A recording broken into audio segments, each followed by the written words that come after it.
Buenas noches. Invitado especial en la tradicional ofrenda floral al monumento de Rafael Casanova. A las 9 de la mañana comenzaba este acto bajo una lluvia incesante y con la ausencia de público. Mientras Quim Torra encabezaba la ofrenda, ha comenzado a sonar el himno de España. Ha sido un ciudadano el que lo ha hecho sonar desde el balcón de un hotel cercano a la plaza. En unos minutos hablaremos con este catalán que lucha contra el separatismo, porque como él hay muchos ciudadanos de la región que están hartos de las doctrinas nacionalistas. Una diada, un 11 de septiembre, que el separatismo ha intentado hacer su fecha, su día. Sin embargo, las calles han hablado y han mostrado cómo este apoyo se ha ido menguando. La Guardia Urbana cifra la asistencia a la manifestación de la ANC en 600.000 personas, lo que supone un 40% menos que las facilitadas en el pasado 2018. A la espera de la sentencia al golpismo y de una posible inhabilitación a Quim Torra, el separatismo más dividido y más debilitado que nunca. Más noticias en titulares.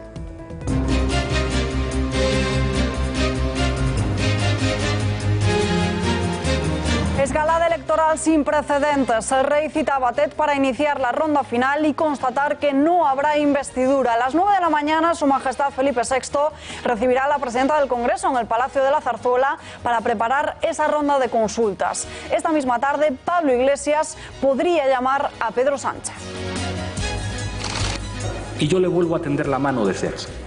Ustedes nos hicieron una propuesta en el mes de julio y nosotros hicimos una contrapropuesta. Le propongo que sobre la base de esas dos propuestas nos sentemos a negociar. El acuerdo no va a ser satisfactorio ni para nosotros ni para ustedes. Íñigo Errejón llevaba al Madrid a los tribunales. Más Madrid presenta una denuncia en la Fiscalía por posibles delitos de alzamiento de bienes, cohecho, tráfico de influencias y administración desleal. La formación quiere que se investiguen las presuntas irregularidades de la entidad al conocerse que el padre de Isabel Díaz Ayuso solicitó un préstamo que nunca se ha devuelto. Que hay indicios de al menos 4 delitos en lo que tiene que ver con el escándalo de Avalmadrid. 4 delitos que serían de alzamiento de bienes, que serían de cohecho, que serían de tráfico de influencias y que sería de administración desleal. Miles de procedimientos de desahucio paralizados. El Tribunal Supremo falla a favor de que se inicien cuando se cumplan 12 meses, 12 cuotas de impago de hipoteca. Considera de esta forma abusivas las condiciones de impago del préstamo hipotecario que se había hasta ahora. Afecta a aquellas hipotecas que se hubieran dejado de pagar a partir del año 2013. Más de 20.000 niños no han podido ir hoy al colegio. Educación ha decidido suspender las clases en muchas ciudades del Levante por la alerta del temporal. La gota fría está provocando efectos devastadores. Las lluvias más torrenciales se están registrando en Tarragona, Comunidad Valenciana y Baleares. El chiringuito no es mío, el chiringuito es de mi hijo, ¿sabes? Y es el que ha venido esta mañana y me ha dicho que estaba, mamá, eso estaba a desmontar todo. Estamos un poco así, bueno, es que nada, pero que no pasa nada, sí, es normal todos los años, lo que pasa es que este año ha sido más pronto de lo que nos esperábamos. Alerta en la frontera de Colombia. Nicolás Maduro desplegó ayer miles de militares y armamento para llevar a cabo los ejercicios militares. Durarán hasta el próximo 28 de septiembre y en ellos van a participar vehículos blindados o helicópteros. De momento, eso sí, no se ha ejecutado ningún tipo de acción de combate ni tiro al blanco. Mientras tanto, continúan las acusaciones cruzadas entre Iván Duque y Nicolás Maduro. El Tribunal de Escocia considera que el cierre del Parlamento británico es ilegal. La decisión de Boris Johnson de anular los plenos en la Cámara de los Comunes no se ajusta a la ley. Dictan esta sentencia, pero no se toma ninguna medida cautelar. Será el Tribunal Supremo de Reino Unido el que el próximo martes 17 se pronuncie sobre ello.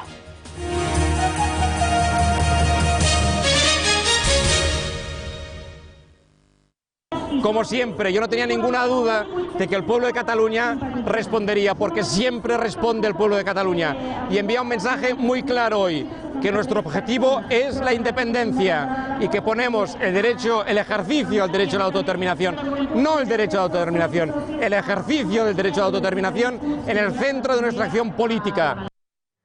Lo han escuchado, reivindicaciones de autodeterminación de Quim Torra por la Diada. Un 11 de septiembre al que el independentismo llega separado y dividido. Una movilización con un 40% menos de apoyo que la del año pasado. La Guardia Urbana ha asegurado que unas 600.000 personas han salido a las calles a apoyar esta manifestación. Se trata de la cifra más baja desde el año 2012. Desde las pasadas las 4 de la tarde se han concentrado centenares de personas para participar en esa manifestación convocada por la ANC en Barcelona con motivo de la Diada bajo el lema Objetivo Independencia.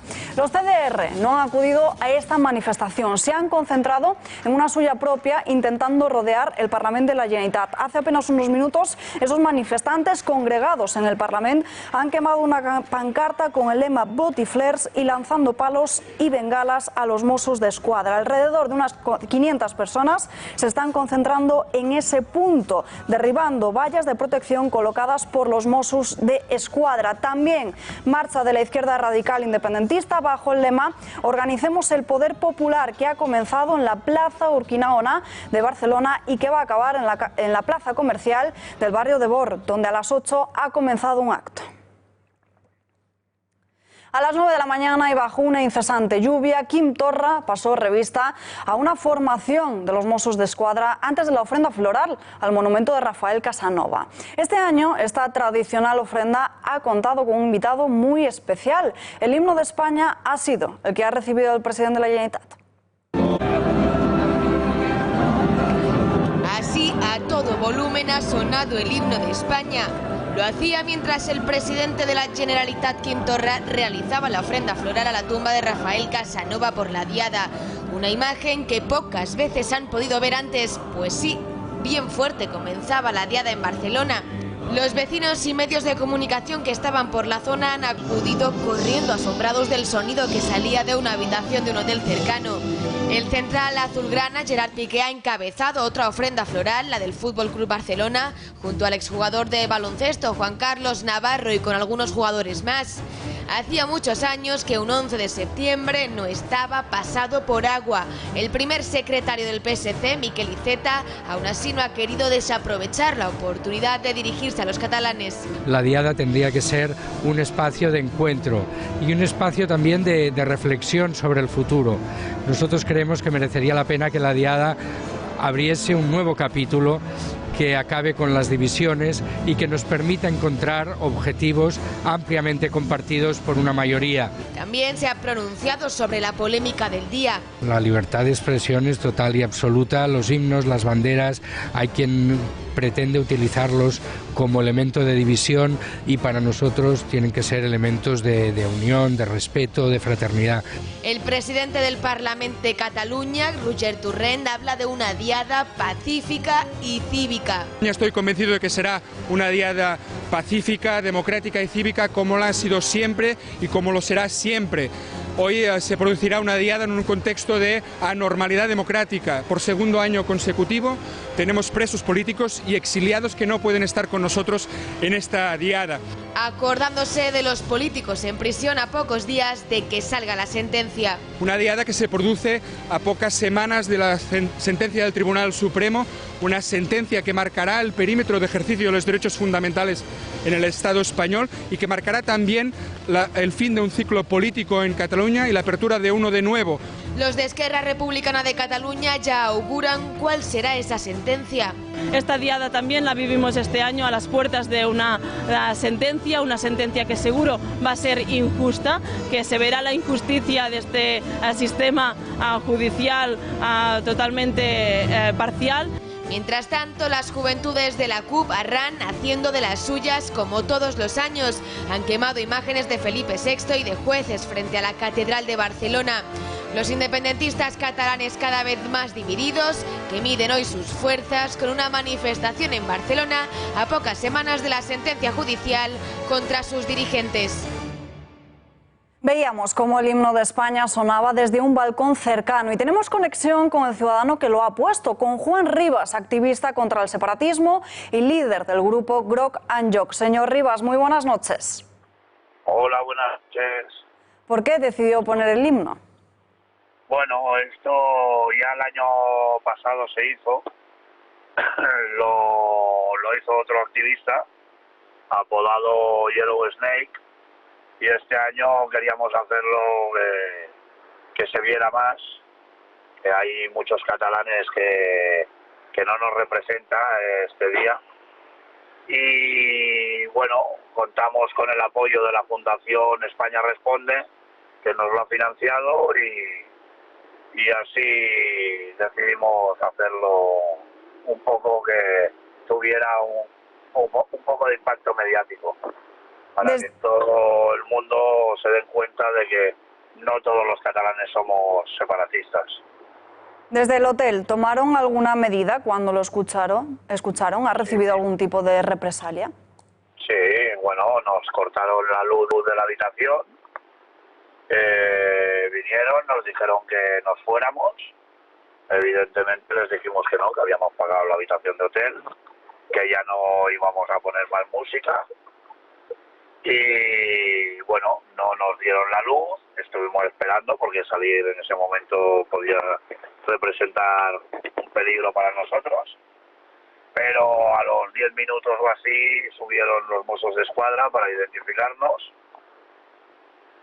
y bueno, al rato pudimos salir, y a 3 manzanas volvieron 2 furgonetas de los Arrow, como si fueran los hombres de Harrison, volvieron a identificarnos a nosotros y a unos compañeros que no tenían nada que ver con la acción, y bueno, después nos hicieron desplazar 2 manzanas más para abajo donde teníamos el vehículo, el coche nuestro, y nos lo registraron, y bueno, y ya está. ¿Cómo se toman el hecho de que los Mossos puedan denunciarle por desorden público? Bueno, ya estamos acostumbrados aquí. La Gestapo funciona de esta manera. Si podéis recordar, hace unos meses atrás detuvieron a 7 personas llevándolos a una comisaría de Gerona, teniéndolos 72 horas incomunicados, mintiéndoles y amenazándoles y cohibiéndoles para que dieran las claves del teléfono para poder hacer el volcado, como si fuéramos yihadistas o algo así. Nos tratan así. Pero ya estamos acostumbrados, y tampoco voy a decir que no nos dan ningún miedo ni vamos a dar ningún paso atrás. Estamos hartos de la represión que recibimos los catalanes que nos consideramos españoles. Juan Rivas, muchísimas gracias por la defensa nacional y muy buenas noches. Muy buenas noches. El independentismo catalán también se ha colado en la sesión de control al gobierno. Coincidiendo con la diada, Pedro Sánchez se ha sometido al primer pleno después del fracaso de las negociaciones con Podemos. En su primera intervención desde la palestra ha informado de los principales asuntos del Consejo Europeo. En la Cámara, el presidente en funciones y el resto de ministros han tenido que responder a las preguntas planteadas por la oposición por el bloqueo de gobierno en España, pero también muchas cuestiones sobre Cataluña. Ya a primera hora de esta mañana, Pedro Sánchez felicitaba el día a todos los catalanes, volviendo a mencionar el diálogo. Uno decía, dentro de la Constitución, la convivencia, el respeto y el entendimiento. Ha sido Albert Rivera el que le ha tenido que recordar cómo el independentismo se ha apropiado de esta fecha un año más. El líder de Ciudadanos ha insistido en varias ocasiones a Pedro Sánchez para mantener una reunión en la que pactar la aplicación del 155 con motivo de esta diada. Rivera marcaba como primer paso requerir a Quim Torra acatar la Constitución y la justicia. Sin embargo, el socialista ha hecho oídos sordos y ha pasado de pies puntillas por el tema catalán. ¿Acepta usted que mañana, esta tarde, cuando usted y su agenda pueda, nos reunamos más allá de nuestras discrepancias para dialogar sobre qué asuntos, qué competencias deberíamos pensar en cómo aplicar el 155? Esto no es una broma, esto no es un chascarrillo, nos estamos jugando la unidad de nuestro país, nos estamos jugando libertades y derechos en Cataluña, nos estamos jugando la vida diaria de 7,5 millones de españoles. Para mí no es una broma Cataluña, es una cuestión de Estado, y es tanto así que, discrepando de usted y estando en la oposición, yo le tiendo la mano. Ya le decía antes en la comparecencia, 155, ETA y Venezuela, señor Rivera. Esos son los temas del liberal español que tenemos. Y yo le pregunto, no me ha contestado ni en su réplica de media hora ni en su respuesta de ahora. Me parece alucinante que el presidente de la Nación, aunque sea en funciones, no tiene nada que decir sobre la aplicación de la Constitución en un territorio donde el presidente autonómico llama a la desobediencia.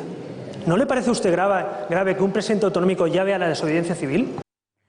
Y tenemos una noticia de última hora, esa petición que realizaba Albert Rivera en la Cámara esta mañana en el Congreso de los Diputados. A través de sus declaraciones ha llegado de forma oficial a Pedro Sánchez. El líder de Ciudadanos ha enviado una carta en la que vuelve a trasladar la petición de mantener una reunión para aplicar de forma inmediata la Constitución en Cataluña, para aplicar el 155 y exigir al presidente de la Generalitat, a Quim Torra, que acate la Constitución y también las decisiones judiciales. Tiempo de entrar en más detalle. Tenemos ya conexión en directo con Juan Arza, analista político y consultor de empresas. Señor Arza, muy buenas noches.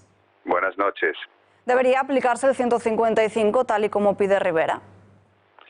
Bueno, no sé si se debería aplicar el 155, pero sí que tengo claro que la aplicación de ese artículo de una manera temporal y de una manera parcial no resolvería el problema que tenemos aquí planteado en Cataluña. Creo que hay que abordar el problema de fondo, que es el absoluto dominio que los nacionalistas tienen de la educación, del mundo de la cultura, de los medios de comunicación y de la sociedad en general, el enorme aparato de propaganda y de movilización social, y no estoy seguro de que con la mera aplicación de ese artículo vayamos a resolver este problema. Pero han caído las cifras de asistencia a la Diada, un 40% menos, dice la Diada, que la Guardia Urbana, que en 2018. Además de separado, ¿no cree que el separatismo está debilitado? A ver, las cifras de la Guardia Urbana creo que son demasiado optimistas. Están calculando cerca de 4 personas por metro cuadrado. Cualquiera que haya visto las imágenes de la manifestación podrá calcular por sí mismo fácilmente que allí no había más de 120, 150.000 personas, ¿no? Realmente la caída de los participantes es dramática y revela que hay división, hay desmovilización, hay desmoralización en el separatismo. Pero, ¿qué ocurriría en unas elecciones en las que además tendríamos por en medio la sentencia del Tribunal Supremo? Quizás aprovechándose de la sentencia, el separatismo podría volver a movilizarse, y aprovechándose también de esa sobreponderación que tienen las provincias más nacionalistas, volver a obtener una mayoría. O sea que no podemos confiarnos. ¿Cuáles son las grandes mentiras del independentismo, esos acontecimientos históricos que usan los nacionalistas? El independentismo es todo él una gran mentira, ¿no? Son mentiras los agravios que supuestamente exhibe contra el resto de España, los agravios económicos, el supuesto expolio fiscal, el déficit de infraestructuras. Todo eso son lamentos de unas determinadas élites locales con intereses económicos, o meras excusas para promover la separación y la desafección. Y desde luego es mentira toda la versión, digamos, de la historia que nos ofrecen, que es no solo mentira, sino que es ridícula, comenzando por los hechos de 1714, la figura de Rafael de Casanovas, etcétera, ¿no? A medida que los españoles hemos ido conociendo más estas historias y estos mitos, yo creo que se han ido derrumbando, pero hay una parte de los catalanes que todavía los vive como si fueran realidades incuestionables, ¿no? Hablábamos antes con el ciudadano que ha puesto esta mañana el himno de España. ¿Cree que los políticos separatistas van a usar a los Mossos para atacarle? Bueno, es que lo han hecho ya.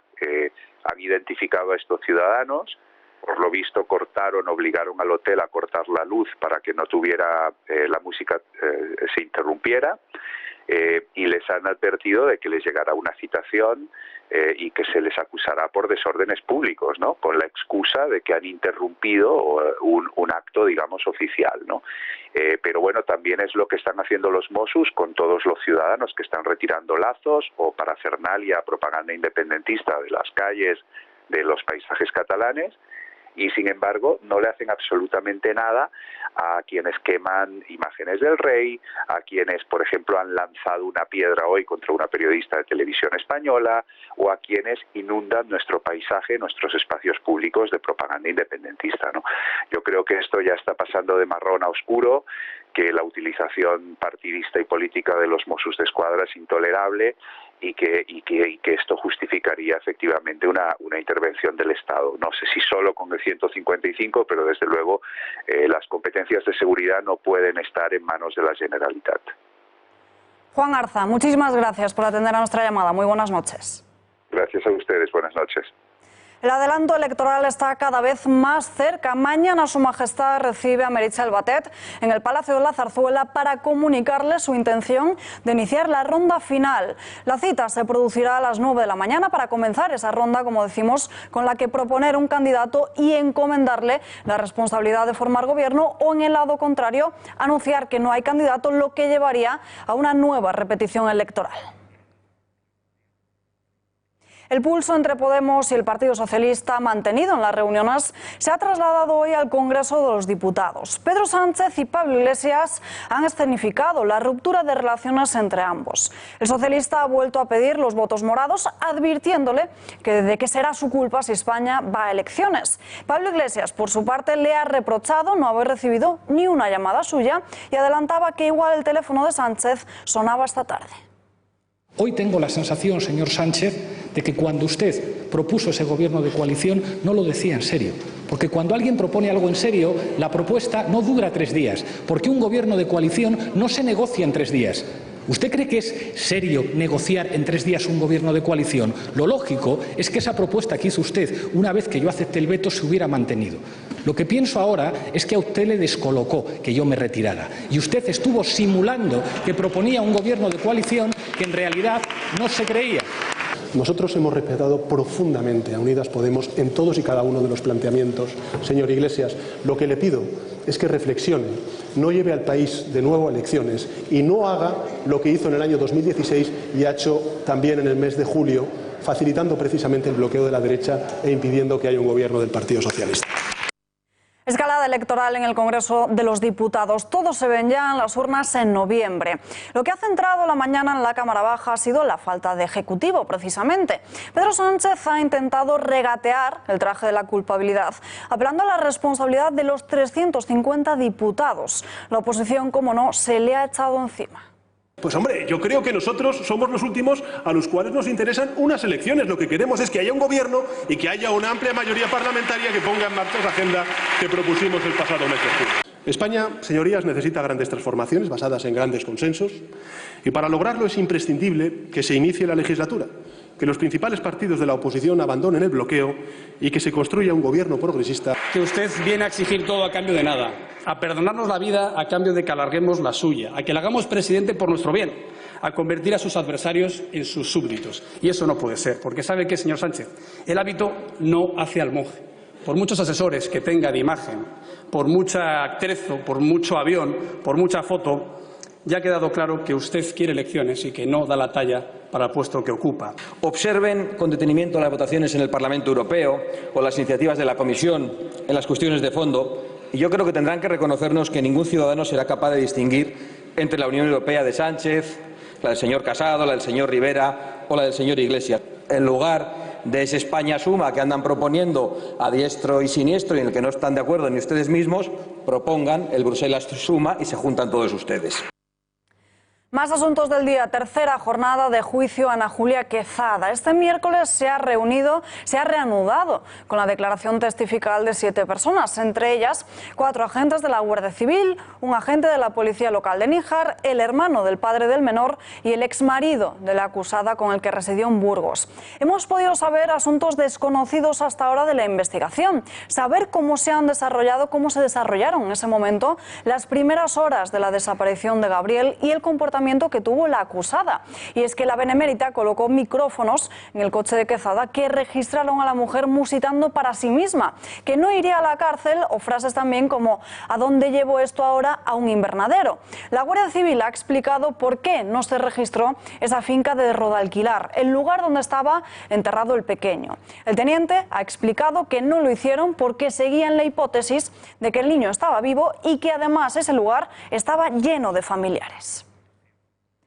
Y abrimos ya nuestra sección de tribunales. Carlos Berbel, director de Confilegal, muy buenas noches. Buenas noches, Alba. Bueno, nueva sesión de juicio contra Ana Julia Quezada. Ella mantiene que efectivamente provocó la muerte del niño, pero que fue algo accidental. Claro, es que no tiene otras narices.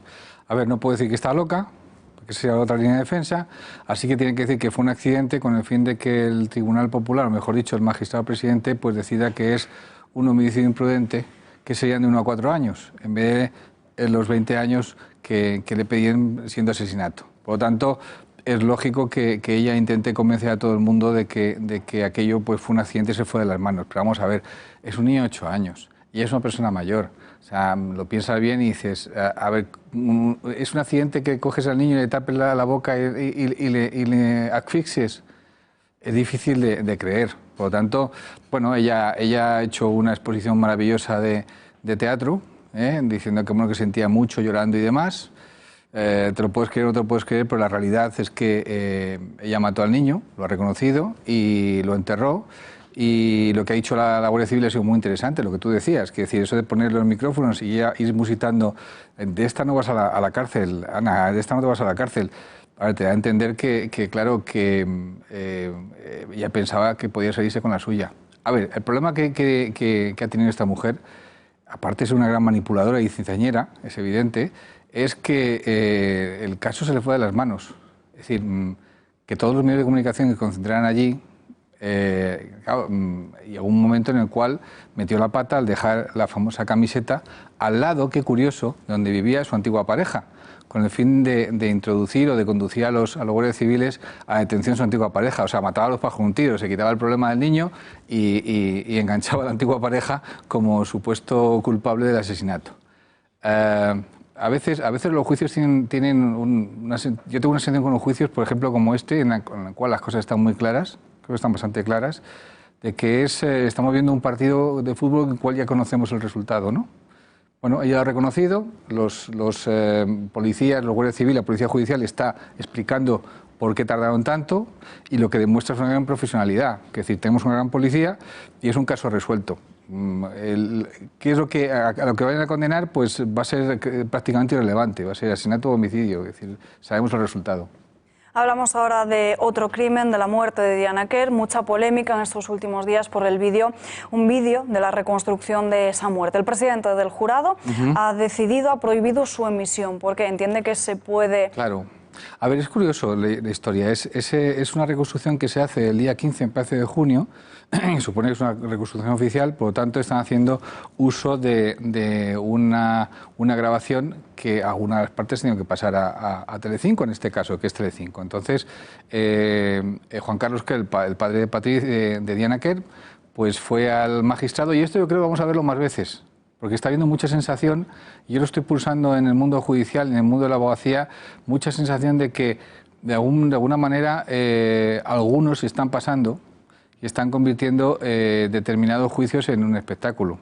Entonces, lo hemos visto, por ejemplo, con el caso del niño, del asesinato de Gabriel, en el cual los jueces, por una parte, las 4 asociaciones de jueces, más luego después el Consejo de Audiovisual de Andalucía, más los sindicatos y las asociaciones de la prensa de Andalucía, proponían, incluso QSD Global, quién sabe dónde Global, propusieron un pacto ético para que determinados medios no se pasaran en cuanto al morbo, al sensacionalismo, porque evidentemente es una fuente también de esto de ingresos, es decir, cuanto más público haya ante las pantallas, pues más publicidad y por tanto más ingresos. Entonces, esta tendencia, esta decisión que ha tomado el magistrado del Jurado Popular, que tiene que ser elegido próximamente, del caso de Diana Quer, lo vamos a ver más veces, porque está habiendo más sensibilidad en los jueces a la hora de poner cotos a algunos momentos en los cuales determinados medios se pasan y al final caen en lo que ha denunciado la madre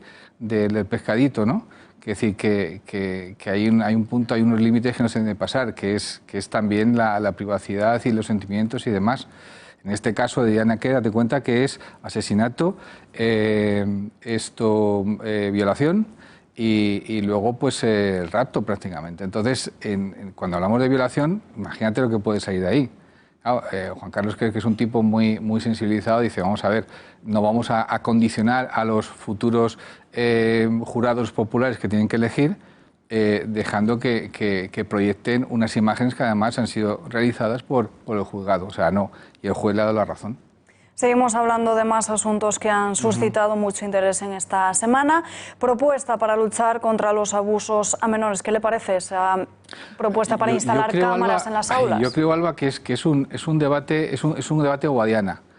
A ver, el año pasado, que ningún medio la ha sacado, solamente hemos sacado Confilegal y aquí en esta cadena.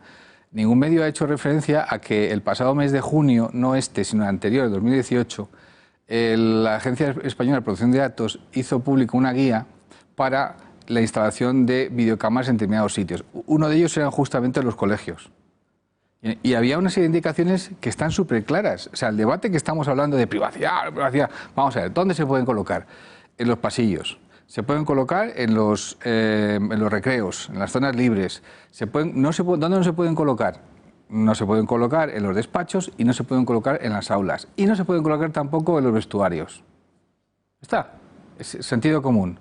Entonces, ahora estamos debatiendo sobre si hay que colocar las cámaras en las aulas y tal. No. O sea, la Agencia de Protección de Datos dice claramente cuáles son los límites, pero parece que nadie se entera de lo que dice la Agencia Española de Protección de Datos. Cualquiera se lo puede bajar. Que entren en Confilegal, nosotros hemos hecho el artículo y está la guía en la cual la pueden pinchar y bajarse directamente. No hay debate en esto. O sea, está muy claro dónde se pueden colocar y dónde no se pueden colocar. Ahora bien, aquí hay un problema que yo creo que debemos reflexionar seriamente en torno a ello. No es una cuestión de vídeos, porque es como... no hace mucho tiempo, hace como 10 años más o menos, aquí cerca de Madrid hay una zona que se llama Parque del Oeste donde había prostitución. Entonces, en un momento dado, para acabar con ella, lo que hicieron fue colocar, entre viernes, sábado y domingo, colocar una serie de topes para que los coches no pasaran por ahí. Se acabó la prostitución ahí, pero se fue a otro sitio. Y aquí ocurre lo mismo. Si están acosando, si están... No lo van a hacer en el colegio, lo van a hacer fuera. Es un problema de educación, principalmente y fundamentalmente de educación. Y ahí está el desafío, pero ahí nadie está hablando de educación.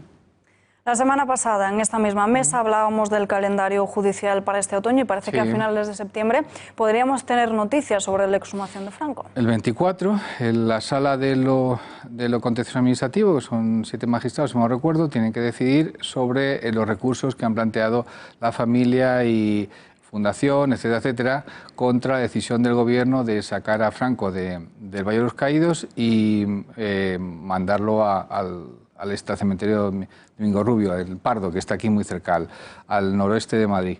Bueno, esperemos que sea una decisión final y que se acabe la historia. Yo creo que hasta ahora lo que ha pasado, que nadie se extrañe que las cosas funcionan así, es que el sistema de derecho ha funcionado. Y yo creo, sinceramente, que tarde o temprano tenemos que encontrar una salida. Vaya donde vaya Franco, tenemos que encontrar una salida. Si el Gobierno quiere sacarlo del Valle de los Caídos, que fue una decisión de Carlos Sainz Navarro en su momento, no estaba escrita ni nada por el estilo, y lo quieren y decide que deba ser en Mingo-Rubio o en la Catedral de Madrid, pues bueno, el tribunal lo dirá. El ponente es curioso, es Enrique Lucas, que es Pablo Lucas, que es el juez del CNI. Algún día lo explicaremos. El Tribunal Supremo tiene un juez del CNI. Quiere decir, cuando el CNI va a hacer una operación, le va y le pide una operación encubierta, le pide autorización a este juez que tiene que estudiar y dice sí o no para entrar a una casa, intervenir, lo que sea, anteriori, en defensa justamente de la seguridad nacional. Y es el hombre que va a decidir sobre, bueno, que va a escribir la ponencia. Llamativo, cuanto menos. Hace unos días también dábamos plataforma a una asociación de editores que denunciaba cómo las comunidades autónomas decidían quitar o poner contenidos a su antojo en los libros de texto. No a los ríos en Canarias o no a los Reyes Católicos en Cataluña. ¿Esto qué es? ¿Mala praxis o adoctrinamiento? Yo creo que el Gobierno central tiene un ministerio que es de educación y tiene una serie de inspectores y tiene la capacidad para supervisar. si ellos quieren. Si no supervisan es un problema que estamos teniendo, porque estamos creando una serie de nuevas generaciones que no están en la idea de la unidad de España, que dice la Constitución, evidentemente. Yo creo que mala praxis y dejadez podían ser dos calificativos que podíamos poner perfectamente. Yo creo que estamos hablando siempre de algo muy sensible y yo creo que en algunas determinadas comunidades autónomas se ha dejado mucha manga ancha. Y este es el resultado, lo estamos viendo aquí, como también podemos verlo en justicia. Cuando vas, por ejemplo, hemos creado en justicia 12 ministrines, 12 comunidades autónomas con competencias transferidas y otras 5 que están bajo el control del Ministerio. Bien, pues algunas la justicia es mucho mejor que en otras. ¿Por qué? Pues eso, no hace falta que te cuente más. No, eso parece. Carlos Berbel, gracias y muy buenas noches. ACS, camino de máximos. Mientras el resto de empresas del parque español se hunden, ACS cierra con una subida de 1,27%. Se sitúa la acción en 36,80 euros. La reacción alcista con la que terminó agosto ha tenido continuidad en septiembre. Y ayer y también el lunes se cerraba al alza por sexta jornada consecutiva y terminaba la sesión a 35,31 euros, ganando el 1,17% con un volumen muy inferior a su media. Buenas noticias que llegan justo cuando conocemos que ACS ha conseguido entrar en una licitación de obra en Australia. La compañía ha conseguido adentrarse en la mayor obra civil de la historia de Australia, presupuestada en un rango de entre 7.000 y 9.000 millones de dólares australianos. Además de haber conseguido entrar en la final, esta firma ya se ha hecho con los trabajos preparatorios del proyecto, que las autoridades de Victoria le han adjudicado por 200 millones. La España de los ninis. Aumentan los jóvenes de entre 18 y 24 años que ni estudian ni trabajan. Tirón de orejas de la OCDE, que muestra en su último informe, Panorama de la Educación 2019, esto mismo. Advierte cómo suponen un 16%, un porcentaje que se encuentra 2 puntos por encima de la media. En la Unión Europea solo nos supera Grecia o Italia, y las comunidades que encabezan la lista de ninis son Melilla, Andalucía, Extremadura y Canarias.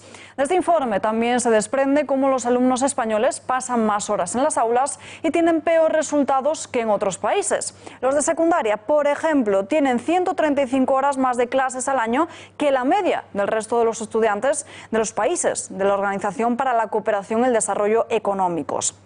Advertencias también de que cada 4 de cada 10 españoles todavía no han logrado llegar al bachillerato o a la universidad. Se quedan, por tanto, en estudios inferiores a estos o en un ciclo de formación de grado medio. El Supremo frena los desahucios iniciados por menos de 12 meses de impago. El tribunal falla a favor de que las cláusulas abusivas deben ser eliminadas del contrato y para evitar que al cliente se le exija de golpe toda la deuda. Entiende, por tanto, como decimos, abusivas las condiciones de impago del préstamo hipotecario que había hasta el momento. El desahucio se ejecutaba hasta ahora basándose en un impago de 3 meses. El fallo considera que este procedimiento se llevará a cabo cuando haya 12 cuotas sin pagar o el 3% de la deuda en la primera mitad del préstamo o de 15 cuotas, el 7%, en la segunda mitad.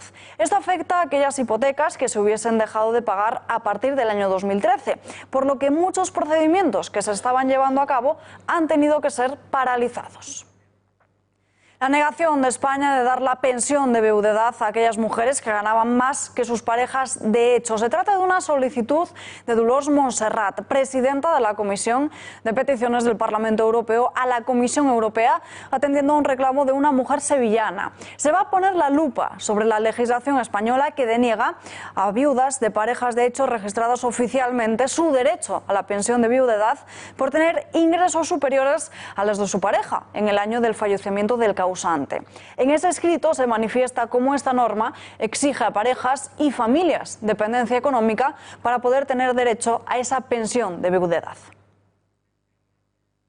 Malas noticias para el mundo de la empresa. Los concursos de acreedores se disparan y baja la creación de sociedades.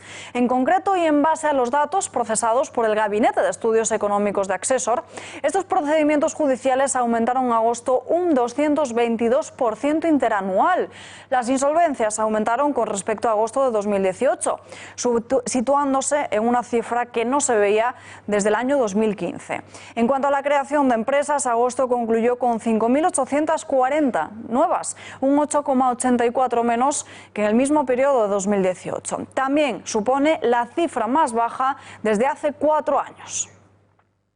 Conducía borracha por Zaragoza y chocó contra un árbol. Ahora esta mujer deberá hacer frente al pago de una multa de 1.000 euros. Según ha detallado la policía, la conductora colisionó con un árbol de la plaza zaragozana, Plaza Emperador Carlos V, tras perder el control del vehículo de movilidad personal en el que circulaba. Le realizaron la prueba de alcoholemia y dio positivo, un resultado de 0,65 miligramos por litro de aire expirado. La cantidad máxima permitida, como saben, es de 0,25. La DGT recuerda que conducir ebrio o superando la tasa de alcohol permitida cuesta lo mismo si es en coche, en moto, en bicicleta o en patinete eléctrico.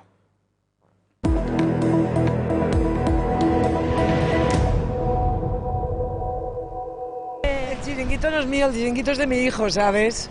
Y es el que ha venido esta mañana y me ha dicho que estaba, mamá, eso estaba a desmontar todo. Estamos un poco así, bueno, es que... Nada, pero que no pasa nada, sí, es normal todos los años. Lo que pasa es que este año ha sido más pronto de lo que nos esperábamos. Los parkings que estaban por debajo del nivel de la calle, pues esto estaba todo igual, aquí no había quien pasara, era una piscina. Y sobre las 8 o las 9 era impresionante, las olas saltando todo lo que es el espigón, nos ha llenado de algas, ha hecho un mar interior aquí dentro, pero bueno, hemos salvado los muebles, como hemos podido.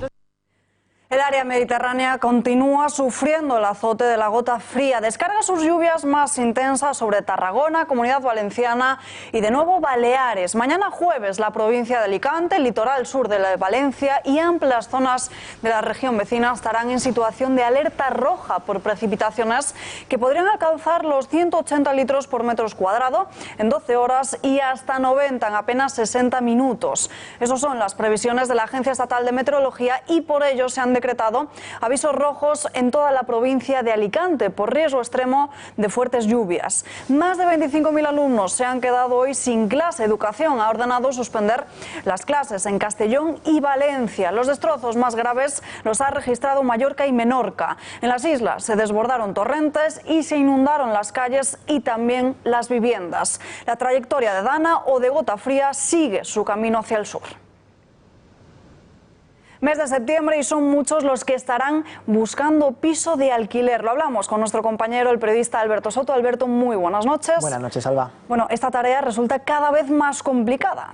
Se complica porque aumenta la demanda y también aumentan los precios a un nivel sin control. Nadie controla ese precio del alquiler y ya si hablamos del precio de compra aumenta todavía mucho más. Zulos, balcones que se condicionan como si fuesen una habitación, cada vez más porque el precio, también la demanda de la vivienda en Madrid es abusivo. La falta del suelo también, sobre todo, porque hay muchos que quieren vivir de alquiler y, sin embargo, todos queremos vivir en el centro, pero no se puede. Totalmente no se puede porque además los precios son abusivos. El metro cuadrado en la capital asciende a casi 15 euros, en consonancia con otras capitales o otras provincias, incluso en Extremadura este precio bajaría hasta los 5 euros, una diferencia bastante notable. ¿Esto qué hace? Pues que se publicite en las plataformas de alquiler en internet unos pisos que son casi inhóspitos para vivir, y que la gente pues alquile en cualquier retaco que encuentren en la red. Además, Alberto ha realizado una tarea de investigación que no solo acredita que estos precios son demasiado elevados, sino lo que bien decías ahora, lo que comentabas, que hay pisos que no se pueden vivir. Si quieres lo vemos. En ciudades grandes como Madrid, buscar piso es una auténtica pesadilla. Supone vivir pegado 24 horas a las aplicaciones de búsqueda de alquiler, ya que las viviendas más decentes apenas duran unas horas publicadas.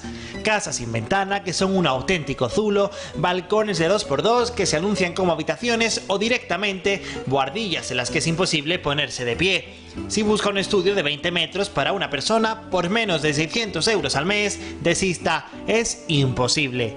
Las más suculentas, irónicamente hablando, ofrecen pisos de 70 metros para 3 personas con todas las facilidades. Las condiciones lo especifican. Permiten dejar comida en el congelador e incluso usar el microondas, todo un lujo, además de cocinar y usar la lavadora. ¿Alguien puede ofrecer algo mejor? Pues aunque parezca increíble, los hay, siempre siendo sarcásticos, claro. Hay quienes creen que tienen un albergue y ofrecen alquilar 3 camas diferentes en una misma habitación, por días, semanas o meses, todo sin privacidad. También las hay todo incluido, pero literal, una habitación, baño, cocina, casa, todo en uno. Y la opción abuhardillada de 12 metros cuadrados está para reformar, ya todo vale, ni siquiera los propietarios se esmeran en darle una limpieza para que sea atractivo en el anuncio, aunque hay algunos que ni con limpieza serían atractivos. Construcciones sin sentido que aunan baño y cocina, o incluso bañera y lavabo, y el precio de sus alquileres no para de subir. Todo indica que responde a una demanda que busca casas sin filtros. Los anunciantes las denominan estancias multiusos, pero la realidad es que son un fraude. Y muchas de ellas están publicadas directamente por inmobiliarias, que adivinen qué, también se llevan comisión, una mensualidad completa por anunciar 4 paredes que son inhóspitas. La vivienda en las grandes ciudades está casi imposible, a no ser que quiera dedicar el 70% de su sueldo a estos gastos. Solo podemos desearle suerte. Viviendas, efectivamente, como dices, Alberto, inhabitables y sobre todo que no solo anuncian las inmobiliarias y se llevan una mensualidad de ese alquiler, sino que incluso además añaden el porcentaje del IVA y el precio todavía se dispara mucho más. Exactamente, son auténticos fraudes y por ello queremos conocer también su caso. Si usted vive en uno de estos pisos, en un micropiso, en una estancia que aúna cocina, salón, baño y dormitorio en el mismo sitio, nos gustaría conocer su caso. Nos puede escribir a producciontv@eltorotv.com. Iremos a conocerlo a esa estancia y a denunciar esa situación que se está viviendo en grandes capitales como Madrid. Pues Alberto Soto, muchísimas gracias por tu trabajo de investigación. Muy buenas noches. Gracias a ti.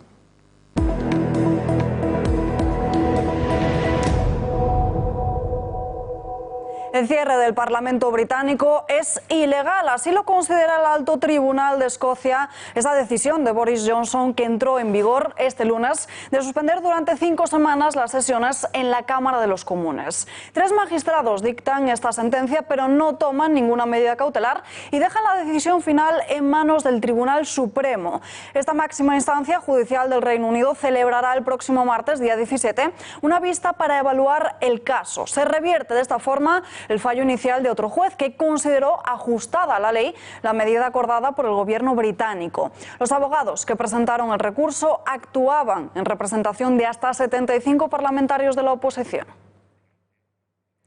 Se venden como método para dejar de fumar, pero siguen siendo igual de malos que el tabaco. Preocupación en Nueva York por los cigarrillos electrónicos. La ciudad ve cómo el consumo de estos aumenta en los colegios. Los vaporizadores amenazan con acabar con décadas de progreso en la lucha contra el consumo de nicotina entre los más jóvenes. Así lo ha declarado la comisionada de salud de la ciudad en un comunicado que acompaña a un informe con nuevos datos sobre el aumento del consumo de estos cigarrillos en el año 2018 en los estudiantes de colegios menores de 15 años. Según el Departamento de Salud, en 2018 un 2,6% de los estudiantes de entre 11 y 12 años aseguraron haber fumado al menos una vez en los últimos 30 días anteriores a esa encuesta. Hoy hemos conocido que el multimillonario exalcalde Michael Bloomberg destinará 160 millones de dólares para presionar a las autoridades locales, estatales y federales para conseguir que se prohíba el uso de estos cigarrillos electrónicos. Alerta en Colombia por los ejercicios militares de Venezuela en la frontera. Comenzaron ayer martes y durarán 18 días, hasta el próximo 28 de este mes de septiembre. En los estados de Zulia, Táchira, Apure y Amazonas se han desplegado tropas y armamento, pero los efectivos de momento no han ejecutado acciones de comando ni tiro blanco. El régimen chavista de Nicolás Maduro cifra en 3.000 los militares que se encuentran en el área fronteriza de ambos países. Se produce en medio de la tensión por las acusaciones cruzadas de las últimas semanas entre Iván Duque y el dictador venezolano. El meollo de este nuevo conflicto político se debe al vídeo difundido el pasado 29 de agosto en el que disidentes de la guerrilla de las Fuerzas Armadas Revolucionarias de Colombia, las FARC, anunciaban su retorno a las armas. Duque aseguró que ese vídeo había sido grabado en Venezuela, lo que empeoró todavía más la situación. En esos ejercicios militares también van a participar baterías antiaéreas, vehículos blindados, lanzacohetes móviles y un helicóptero. En pleno verano comienza la instalación del alumbrado de Navidad en Vigo. Todavía quedan 10 días para que esta estación termine y para dar la bienvenida al otoño, pero la ciudad gallega se adelanta este año para poder colocar los 10 millones de luces LED. Las cifras son cuanto menos asombrosas. 2.700 arcos de luces, más de 400 árboles relucientes y más de 300 calles iluminadas de las 1.700 que tiene la ciudad. Y no se queda aquí la decoración de Vigo, porque también se va a instalar un árbol de Navidad aún más grande que el del año pasado, una noria de más de 60 metros, un poblado navideño y hasta 3 mercadillos. Aunque eso sí, no será hasta el 23 de noviembre cuando la urbe gallega vuelva a brillar. Según el alcalde Abel Caballero, tendrá un coste de unos 800.000 euros. También ha asegurado que el resplandor se podrá ver en toda España, pero también en Nueva York, Londres, Roma o París. Con todo, Caballero dice que el mayor atractivo no es el árbol ni las luces, sino su gente. Vamos a hacer el más importante alumbrado de Navidad que hubo nunca en ninguna ciudad. Va a ser espectacular. Este año subimos 1 millón de luces. Vamos a instalar 2.700 arcos, ¿verdad? De estos que ya en este momento están montando ahí el primero. Bueno, vamos a instalar el árbol de Navidad gigante, que será más alto que el del año pasado. Es casi imposible que pues sí, va a ser más alto que el del año pasado. Y vamos a instalar una gran noria. Es una noria llena de luz también, como corresponde, ¿verdad? En Navidades en Vigo todo tiene que estar lleno de luz. Y es una noria que mide más de 60 metros. Well, that's not too difficult to do. So I'm able just to phone to him and just to tell to him he's invited, and we will be delighted if he comes here. Ya han escuchado al inglés gallego de Abel Caballero para invitar al alcalde de Nueva York. Veremos si finalmente acude a Vigo estas Navidades o no. La llamada anguila eléctrica es un pez capaz de emitir descargas eléctricas de 650 voltios, pero se ha encontrado una que supera y con creces esta cifra. A los 850 voltios puede llegar a generar una de las 3 especies que se han estudiado en el río Amazonas. Estamos hablando de Electroporus voltae. Piensen que el cuerpo de un ser humano soporta unos 220-250 voltios. Es un récord de descarga que, según los investigadores, puede ser particular, ya que han podido haber desarrollado sistemas únicos para la electrogénesis. La anguila usa la electricidad, como saben, para cazar y también en defensa propia. David de Santana, científico del Museo Nacional de Historia Natural de Washington, y su equipo han examinado más de 100 ejemplares de anguila eléctrica de toda la Amazonia para determinar si era la única especie que había. Pues hay 3. Además de esta, otra que también se encuentra en el noreste de América del Sur y otra en el macizo brasileño, pero ninguna tan potente como esta. El mundo entero conmemora hoy el 11S, el 18º aniversario del atentado terrorista perpetrado por Al-Qaeda contra las Torres Gemelas en Nueva York. El primer ataque que los Estados Unidos sufrieron en su territorio nacional desde el bombardeo japonés de Pearl Harbor el 7 de diciembre de 1941. 2 aviones impactaron contra las Torres Gemelas en la mañana del 11 de septiembre de 2001. El pánico se apoderó de la ciudad y, debido a la virulencia de las colisiones, ambos edificios acabaron derrumbándose 2 horas más tarde. Fallecieron casi 3.000 personas y otras 6.000 resultaron heridas, entre trabajadores, personal de emergencias y cuerpos de seguridad. Un tercer avión secuestrado se estrelló contra una de las fachadas del Pentágono y un cuarto cayó en campo abierto sin alcanzar su objetivo prioritario, el Capitolio de los Estados Unidos en la ciudad de Washington. Es el atentado más mortífero de toda la historia.